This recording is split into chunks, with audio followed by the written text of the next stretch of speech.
every soul. Family ties tangle, spaghetti in a maze. Growing up in this world of non-stop craze. Through Wonderland's gates we unlock the scene. Heartfelt confessions mixed with caffeine. Identity a mirror, emotions on the grind. Relationships weave webs tangled in the mind. Dad had a dad joke, mom had a battle cry. Bro screaming GTA, sister waving goodbye. Chaos at the dinner table, feelings hit the wall. Trying to grow tall, but the ceiling's way too small. Through Wonderland's gates we unlock the scene. Heartfelt confessions mixed with caffeine. Identity a mirror, emotions on the grind. Relationships weave webs tangled in the mind.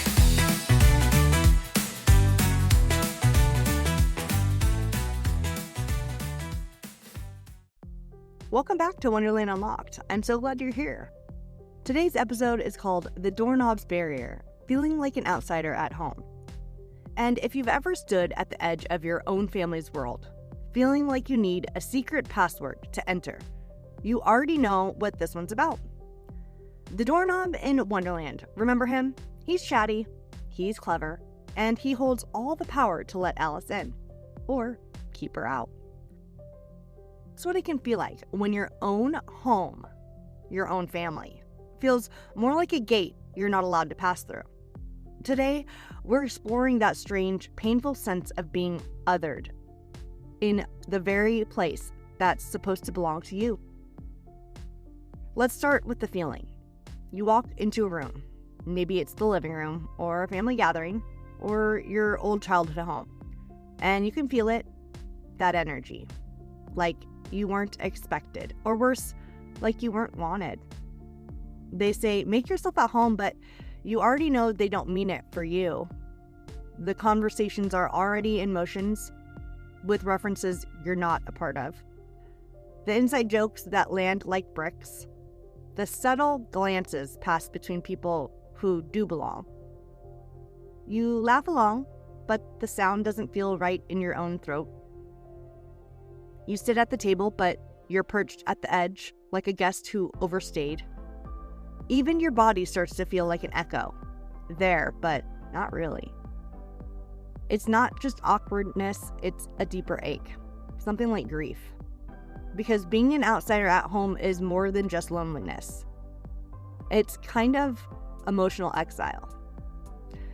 It's watching a version of family unfold in front of you, knowing you're not written into the script.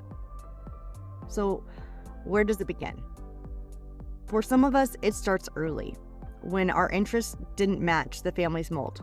Maybe you were the artsy one in a room full of athletes, the sensitive one in a house full of thick-skinned and silence, or the truth teller in a family that runs on secrets. Being in a different system that values sameness, that can build walls real fast. And the thing about those walls is, sometimes you don't even see them until you're older. Until you come back to that same living room and realize you've been knocking on a door that never truly opened for you in the first place. And here's the twist. It's not always overt. Sometimes it's the family member who talks over you when you try to share something meaningful. Or the one who only brings up your phases and bad choices, like those are the only chapters worth remembering. Sometimes it's the way your joy is ignored, but your mistakes are archived like family folklore. It's subtle, it's quiet, it's in the tone. And over time, it teaches you, you're not one of us, you're not what we expected, and you're not enough. And what do we do with that? Most of us shrink, we contort, we try to fit ourselves into frames that were never built for us. We silence our bigness, our softness, our truth, just for a seat at the table. But even then, the door doesn't open all the way, and eventually you start to wonder if it ever will. The doorknob in Alice in Wonderland doesn't hate Alice. He's not cruel, but he's not helpful either. He just tells her, you're too big, and you're too small. You forgot the key. Drink the potion. He's full of rules, requirements, conditions. Sound familiar? That's what it can feel like when family love becomes conditional. When you can come in, but only if you play the part. When acceptance is something you earn, not something you're given. Maybe you've heard things like, We'd get along better if you weren't so emotional. Why can't you just be more like your sister? You always have to make everything about you. So you shapeshift. You shrink. You try to get the potion right, but somehow you still don't fit. I remember a moment one holiday gathering where I literally felt like I was watching a play I didn't audition for. They were laughing, eating, telling stories I wasn't a part of. And even when I was in the room, I wasn't in the circle. I'm going to be honest, this isn't just one family gathering. This is every family gathering. Every family gathering is like this. And it always makes me wonder, am I the wrong size? Am I the wrong shape? Or in the wrong house? That's when I realized I wasn't the problem. The door was. Sometimes what isolates us isn't said out loud. It's the unsaid stuff that cuts the deepest. Like the silence after you share something vulnerable. The way your boundaries get ignored or brushed off. The way your healing gets called selfish. Or the way that you feel like a stranger in the house you grew up in. Families often have invisible scripts, stories they keep telling, even if those stories are wrong. And when you challenge those stories, when you say, that hurt me, or I see it differently, you suddenly become the threat.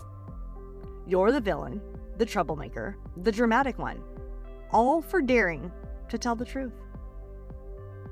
If you feel up to it, I invite you to sit with this. When was the last time you felt truly welcome, not just physically, but emotionally? What made it feel safe, and what made it feel real? Sometimes we have to go outside of the house to find home.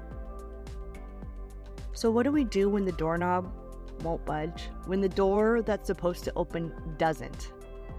We stop asking it to. We stop twisting ourselves into someone we're not just to be let in. We stop waiting for the invitation that never comes. We stop apologizing for being outside of something we were never truly inside. And instead, we start building homes in other places. With chosen family, the people who celebrate your growth instead of fearing it. With friends who remember your stories the way that you told them. With the mentors, pets, art, spaces, and quiet rituals that make you feel grounded and real. We build safety in our bodies again after years of them tensing up around certain people. We find expression that feels like truth, not performance. We decorate our lives with colors that feel like ours, even if no one else in our family would choose them. We stop trying to fit into a space that was never shaped for us and start honoring the shape we already are. And sometimes, yes, we do go back. But this time, we don't knock with shaky hands. We don't twist ourselves into smaller versions just to be let through. We don't rehearse our sentences in the car. We don't carry guilt like a gift to be handed over. We go back on our terms. Not to beg for entry, but to stand tall outside the door and say, this is who I am, and I don't need to shrink to fit in anymore. I'm not here to prove anything. I'm here because I choose to be. And maybe the door still doesn't open, or maybe it just creaks a little. Maybe someone inside hears your voice, softened but certain, and opens it themselves. But even if they don't, even if no one ever opens it, you've already found your key. Because your worth was never on the other side of that door. It was with you all along. If you've ever felt like the outsider in your own family story, I want you to know you're not alone. You're not too much. You are not broken. You are not the problem. Sometimes the doorknob is just stuck. Sometimes the house was never built to hold your magic. But that doesn't mean you don't deserve to belong. You do. You always have. And if no one's ever told you that before, let this episode be your first key. Thank you for joining me in this corner of Wonderland. If this episode spoke to you, share it with someone who might need it. And if you are building a new kind of home, brick by beautiful brick, I see you. Keep going. Until next time, stay curious, stay kind, and stay you.